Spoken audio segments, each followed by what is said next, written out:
Very emotional weekend. You guys been here since Friday. Obviously, what's going on in Southern California, but to be able to come in and be focused like this, and what a night. Oh, no, yeah. I mean, first things first, gotta say we did this for the fans. You know, they've been going through a hard time. Everyone, you know, losing their homes, losing their livelihood. We had to come out here. We had to make a big play for them. Thank you to all the Rams fans that traveled out here, but it was for the work. And about the play that you made, a little, bring it in for a score. Man, I was all on Kello. Man, he strip sacked him. I saw the ball on the ground. Looked around real quick. Did a little, saw that ball loose. I was like, nah, let me pick this up. Let me show him. I'm trying to get a little wide receiver rep. I had to show coach this shit. Move. What was the flourish on the end of the play? Did you plan it? What was going on? Oh, no, I told him 1,000 times. I said, if I ever get a touchdown, I'm going to tweak out. But I was too tired. I was too far away. I was expecting it to be on, like, the goal line, so I was going to dunk at the field goal post, but I was too tired. I just had to jump in. 9 sacks tonight by the defense that tied it for single-game NFL playoff record. What did you like about not only the pressure plan that you guys had for tonight, but just what you guys were able to do after the quarterback? Oh, yeah. No, we focused on their chips, on the edge standpoint. We knew they was going to come in. They was going to chip us. They were going to try to, take us out of the game, slow us down a little bit. And to see, Kobie go out there, have like 2.5, 3 sacks, whatever he had, go crazy. You see Fitz get crazy. You see everybody go crazy. Nev go crazy. B.Y. go out there going crazy. Kello out there going crazy. I'm like, what the hell? I'm like, it's a sack party. I am not invited. You have the chant, whose house, Rams' house, and despite this not being your house, you made this your house today. How would you describe the overall win on both sides of the ball? Oh, it was work. We talked about it. We didn't care about any of the things, having to come early. We couldn't let that affect us. We couldn't let, this affect us, that affect us. It was out here. It's work. It was going to be the same thing at SoFi. It's going to be the same thing here. What makes this team so equipped to handle tough situations, overcoming adversity this year? I think it's because we're a family. Like, at the end of the day, you want to work harder when you relate, like, when you love the person next to you, when you like the person next to you, you're going to work harder. From what I've heard, there's not a lot of NFL teams like that. So when we have that, it doesn't matter what it is, you're going to push through it. Whether it's a bad play, push through it. Good play, push through it. A few more, guys. You guys Cheers. had this performance today with Aaron Donald up in the stands. What was it like to get to put on that performance when you know the guy who set up so much of this defense is watching? It's simple. We just tried to show him he left it in good hands. How do you describe channeling the emotion that 32 buses of fans left SoFi Stadium today?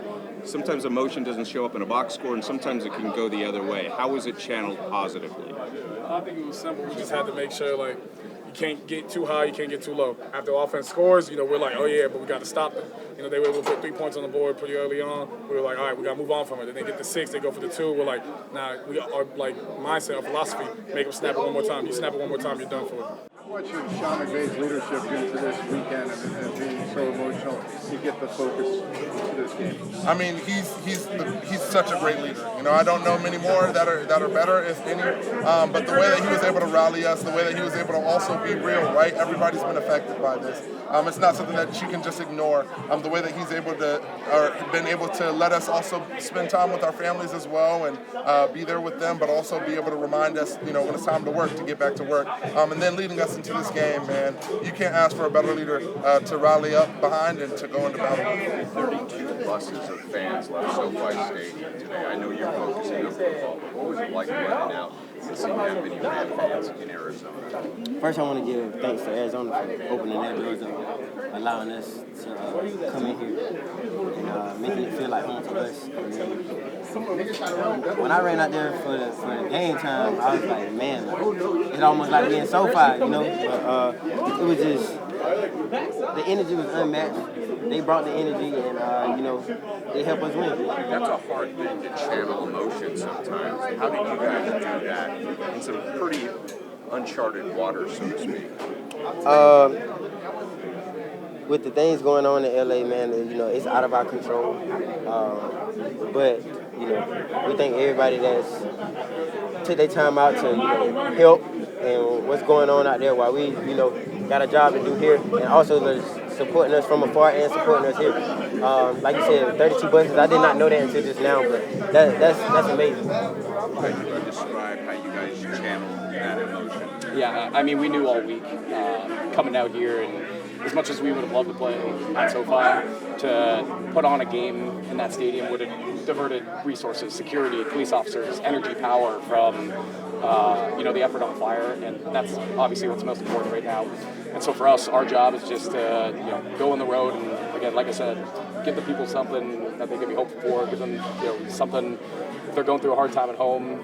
This is obviously bad situation, but for us, if we can be a bright spot in these next couple weeks, then that's our job to do. Michael, two more guys. Michael, you guys tied the NFL season playoff record for sacks with 9 tonight. What's the accomplishment been like that for you guys as a collective? I mean, it's great, and it's a whole, everybody that was on the board, kind of spread the love a little bit tonight, but we're not quite ready to enjoy that yet because the ultimate goal is to win a Super Bowl, and that's what all of our focus is on. It's great to tie records, but that was a complete team win. Offense, defense, special teams, to play complimentary football this late, we just got to stay healthy, keep battling, keep preparing, and stats are awesome, but I think all of us would trade it to go hoist the Lombardi. You obviously have tunnel vision once you step on that field, but 32 buses of fans left the stadium. I mean, what was it like seeing that many fans here in Arizona? I mean, running out of the tunnel and just hearing the noise and just seeing the amount of blue that was in the stands. I'm just so thankful that all those people traveled. It means the world to us that they came to support, and hopefully, it means the world to them that we can continue to battle and continue to fight for them. It was awesome. I'm so thankful for every single one of the people that came here. So thankful for all of them, and hope they're all safe. Hope they're making it through a tough time. But I mean, that's amazing. We got unbelievable fans. It's awesome.